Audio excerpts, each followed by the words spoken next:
अस्सलामुअलैकुम दोस्तों, मैं हूं मुबशिर खान और आप देख रहे हैं मैथमेटिक्स 251। आज हम करेंगे exercise number 7.3, chapter number 7, exercise number 7.3, जिसमें वेक्टर्स की मालूमात दी गई हैं। आज हम क्वेश्चन नंबर 1 से स्टार्ट करेंगे, लेकिन उससे पहले आपको एक कंसेप्ट आना चाहिए, ठीक है। क्वेश्चन नंबर 1 है, find the cosine of angle theta between u and v। ठीक है, पहले तो हम वेक्टर्स को देखते थे, a वेक्टर b लेंथ मालूम करते थे, मैग्नीट्यूड और यूनिट वेक्टर, वो सब कुछ हो गया। अब बात आती है एंगल की। अगर दो वेक्टर हों, किसी एंगल पर हों, तो उसका हम स्केलर और डॉट प्रोडक्ट कैसे मालूम कर सकते हैं। स्केलर या डॉट प्रोडक्ट कैसे मालूम कर सकते हैं। मिसाल के तौर पर ये दो वेक्टर्स हैं, ये वेक्टर ए है, इनके दरमियान एंगल थीटा है, और ये वेक्टर बी है। ठीक है, तो A dot B vector is equal to, यानी इन दोनों के दरमियान जो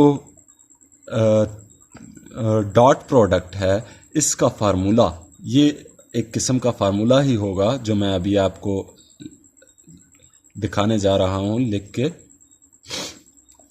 तो यहां होगा unit magnitude of A and magnitude of B और कॉस थीटा। ठीक है, अगर मिसाल के तौर पर कोई भी दो वेक्टर्स हों, वो 90 के एंगल पर हों, परपेंडिकुलर टू ईच अदर हो, ठीक है, सो उनका स्केलर या डॉट प्रोडक्ट 0 होगा। ठीक है, ये बात आपने याद रखनी है। अगर किसी भी दो वेक्टर्स के दरमियान एंगल 90 डिग्री का हो या एक दूसरे के परपेंडिकुलर हो, तो उनका जो स्केलर प्रोडक्ट होगा वो 0 होगा। When two vectors are perpendicular, then their scalar product is 0। तो आप इस फार्मूले को देख रहे हैं।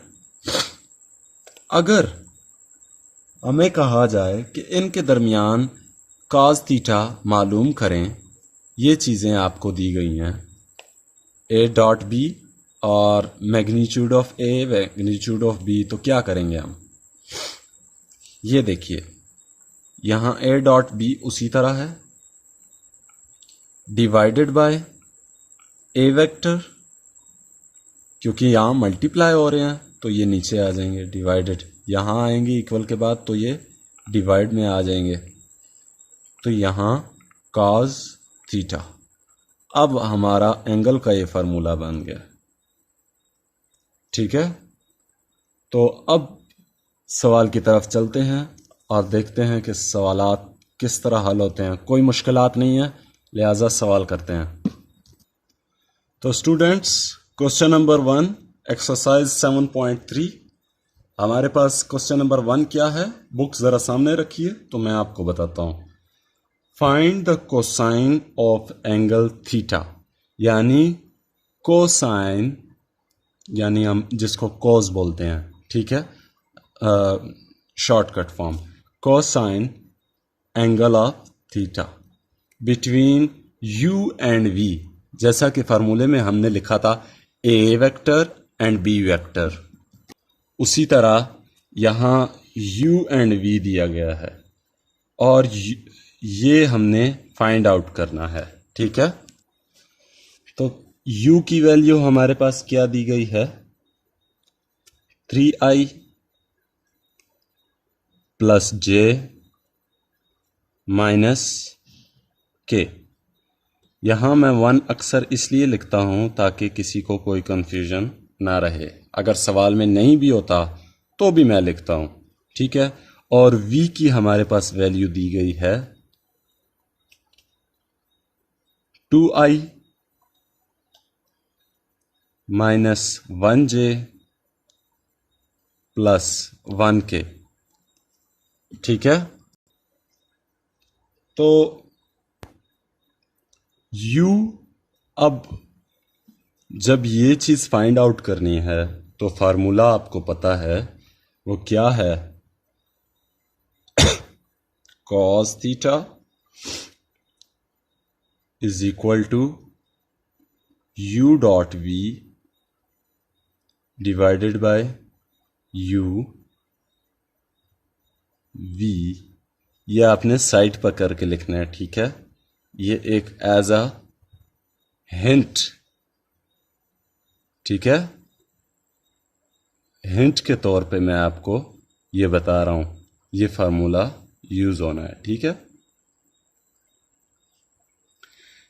तो अब स्टार्टिंग में हमने क्या करना है, स्टार्टिंग में हमने ये चीज फाइंड आउट करनी है, u v। हमारे पास ये चीजें नहीं हैं तो इनको हमने निकालना होगा। तो u डॉट v किस तरह होगा, अब देखें, मैं यहाँ से बल्कि इस तरह करके दिखाता हूँ आपको, 3i plus 1j minus 1k। ठीक है, इनके दरमियान डॉट, डॉट आपने वाजे तौर पे लगाना है, ऐसे ना हो किसी से माइनस लग जाए या कुछ और, तो एग्जामिनर आपकी गलती को नॉट आउट करेगा और वो ये समझेगा कि शायद इसको इस चीज़ की समझ ही नहीं है। ठीक है, तो उनको गलती का मौका चाहिए होता है। 2i minus 1j plus 1k। तो अब इनको फाइंड आउट कैसे करना है, जैसे हम माइनस करते थे i के कोफिशिएंट को i के कोफिशिएंट से, j के कोफिशिएंट को j के कोफिशिएंट से, k के कोफिशिएंट को k के कोफिशिएंट से, तो इसी तरह u dot v is equal to 3i multiply by 2i, तो ये 6i हो जाएगा, बल्कि i इसमें ख़त्म हो जाएगा।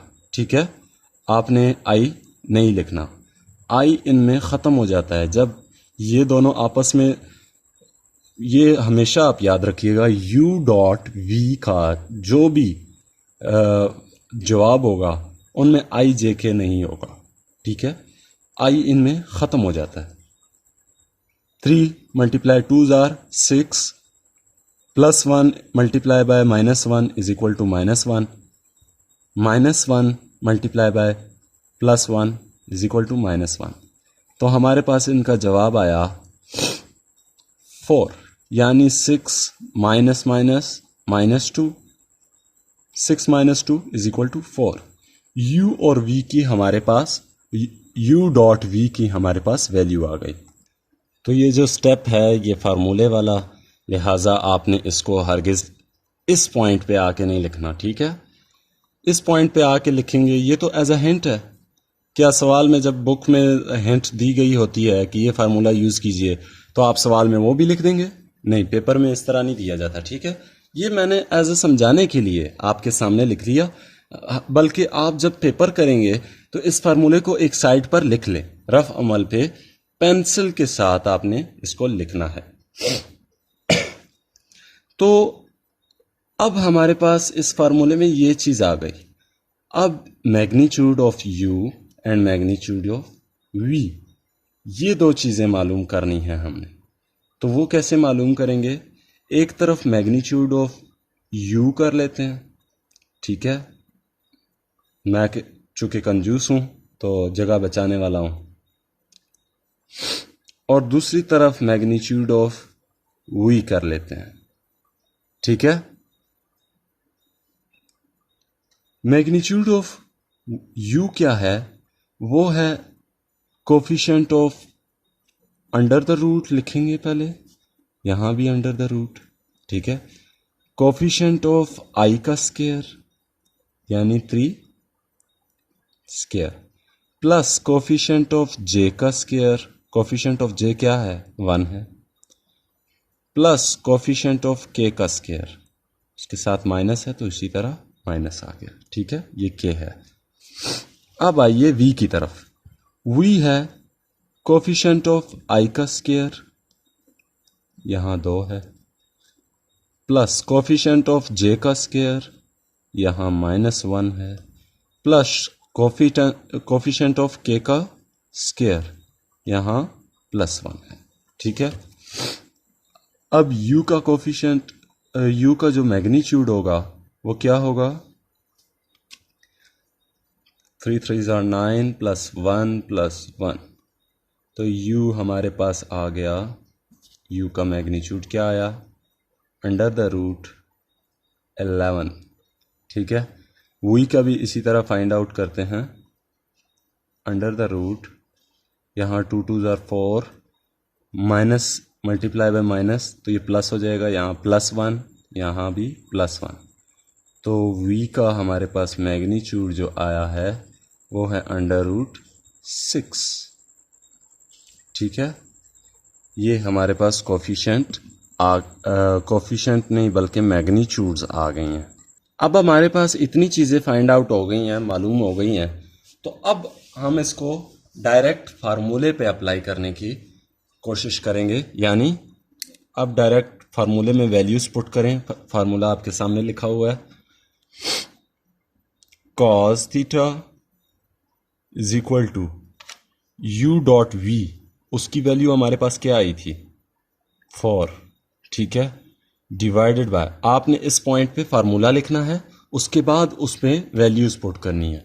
तो मैंने फार्मूला इसलिए पहले पुट कर लिया था, लिख लिया था, ताकि आपको बताऊं कि ये चीज़ें मैं क्यों फाइंड आउट कर रहा हूं या करने वाला हूं, और किन किन चीज़ों की हमें ज़रूरत पड़ेगी इस फार्मूले में। सवाल से पहले भी मैंने आपको एक कंसेप्ट में बताया था कि इस तरह से हमने इस चीज़ का फार्मूला ये होगा और हम किस तरह से एंगल फाइंड आउट करेंगे और स्केलर और डॉट प्रोडक्ट क्या चीज़ है। अब u का हमारे पास मैग्नीट्यूड क्या आया, मैग्नीट्यूड होता क्या है, मैग्नीट्यूड एक स्मॉल लेंथ को कहते हैं जो दो वेक्टर्स के दरमियान जो स्मॉल लेंथ होती है, दो पॉइंट्स के दरमियान, उसको मैग्नीट्यूड कहते हैं। लेंथ आप समझ लें, ठीक है। ये हमारे पास आया, u का मैग्नीट्यूड क्या आया, 11, और v का मैग्नीट्यूड क्या आया, 6। तो अब इसको हम किस तरह से लिखेंगे, cos theta is equal to 4/√, क्या हम इसको इस तरह नहीं लिख सकते, ये एज अ रफ वर्क, ठीक है। ये साइड पे जो मैं बता रहा हूं, ये देखें, ये अंडर रूट है ना, दोनों मल्टीप्लाई हो रहे हैं, तो ये अंडर रूट में दोनों ऐसे मल्टीप्लाई नहीं हो रहे, तो इसी तरह यहाँ 66 हो जाएगा, ठीक है। तो ये हमारे पास इसका आंसर आया। पार्ट 2, क्वेश्चन नंबर 1 का जो पार्ट 2 है वो भी बहुत ही आसान है। उसमें u की वैल्यू दी गई है इस तरह ब्रैकेट में।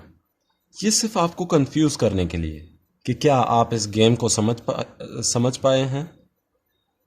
तो आपको ये पता होना चाहिए कि मैथ एक गेम है जिसको अब बंदा लेवल हार जाता है तो वो दोबारा करने की कोशिश करता है, फिर हार जाता है, फिर दोबारा, तब तक वो करता रहता है जब तक वो एक्सपर्ट ना बन जाए, ठीक है।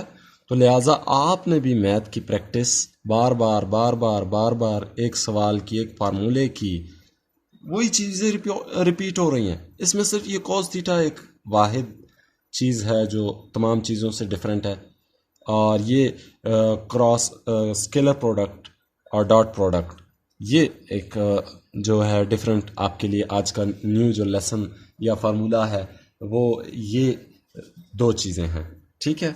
तो अब ये इन्होंने दी हुई है v की वैल्यू, यहाँ दी हुई है 4, ठीक है, ये 4 हो गया और ये 1 हो गया।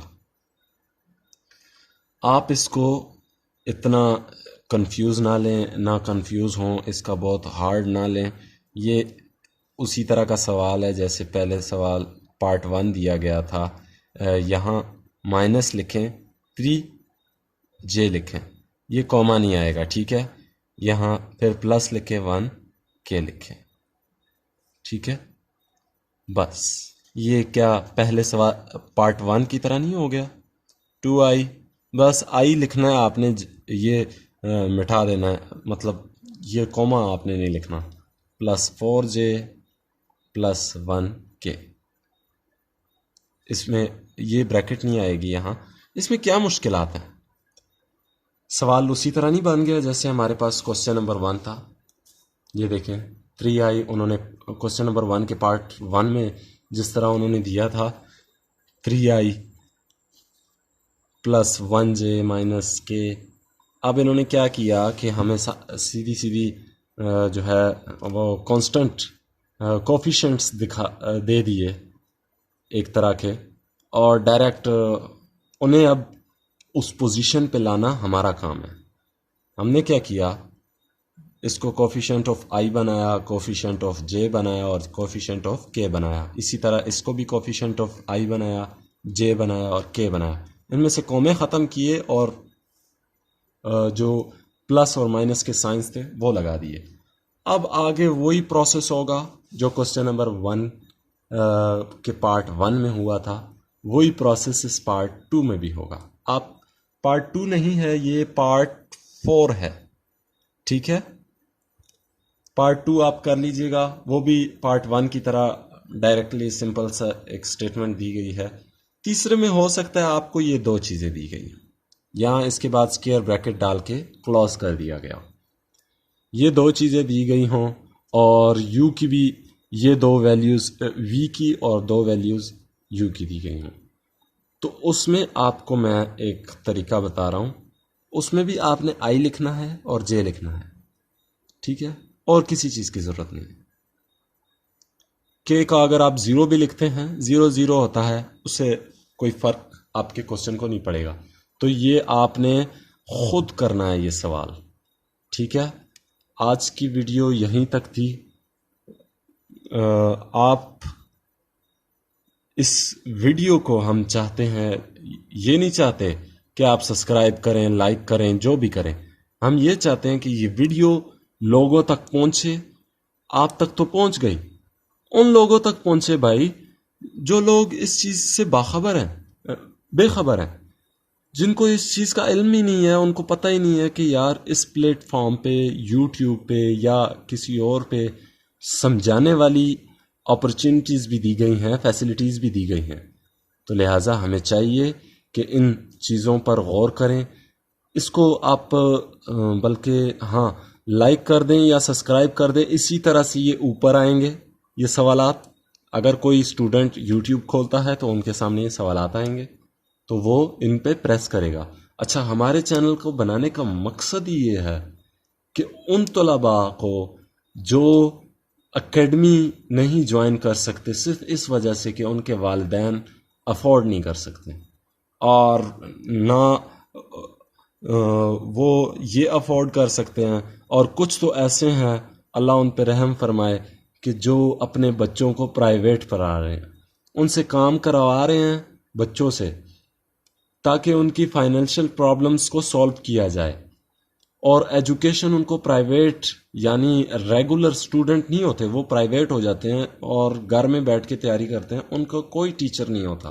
तो आपसे गुजारिश है कि ये बात उन स्टूडेंट तक पहुंचाएं जो घर में होते हैं और प्राइवेट होते हैं, और वो स्टूडेंट जो आपकी क्लास में है लेकिन एकेडमी नहीं पढ़ते। तो काइंडली ये एक छोटा सा एहसान आपका हम पर होना चाहिए, ताकि ये जो चीज़ें हैं इसका आपको भी सवाब मिलता रहे और हमारे उस्ताद कराम को भी मिलता रहे। इसी के साथ इजाज़त चाहूँगा। अल्लाह हाफिज़।